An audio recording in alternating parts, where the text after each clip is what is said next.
আজকে আমার এখনো রান্না হয়নি, তার জন্য এই যে নিশানবাবু নিশানবাবু নামাজ পড়তে গেছিল আজ জুম্মার দিন, তো বসে বসে পানি দিয়ে আর বিস্কুট ভিজিয়ে খাচ্ছে। তা চলুন আমি কি রান্না করেছি। তো বড় মাছ, হ্যাঁ দেখে আসি।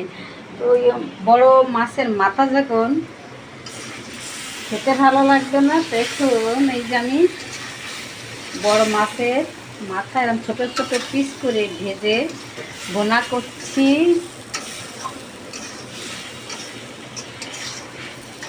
আমি না যখন বড় মাছ খেতে ভালো লাগে না, তখন ওই যে দাগাগুলো ছোট ছোট পিস করে সুন্দর করে মচমচে ভেজে তারপরে বোনা করি। তাই তো এইখানে এই যে রান্না করছি, মাছের মাথা বোনা হবে। এখানে মসুরের ডাল আছে,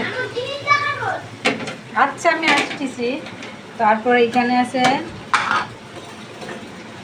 ছোট মাছের চচ্চড়ি, আসলে এখানে ক্যামেরায় ভালো বোঝা যাচ্ছে না।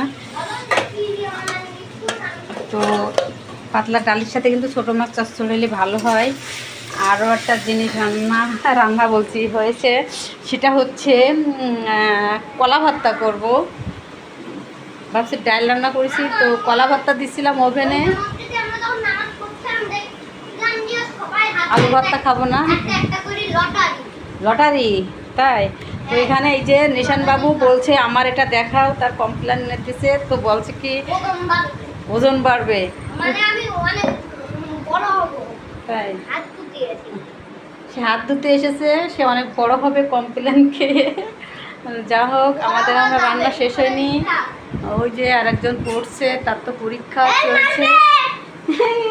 তো এখন কিন্তু 2:30 বাজে। আমি এখন কলা ভর্তাটা করব, আর হচ্ছে মাছের যে আবার কালার দেখাতে হবে না।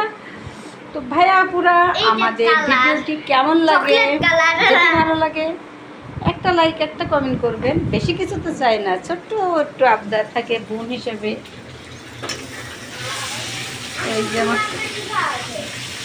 মাছ এখন কষাই নিচ্ছি, নিয়ে পানি দিব।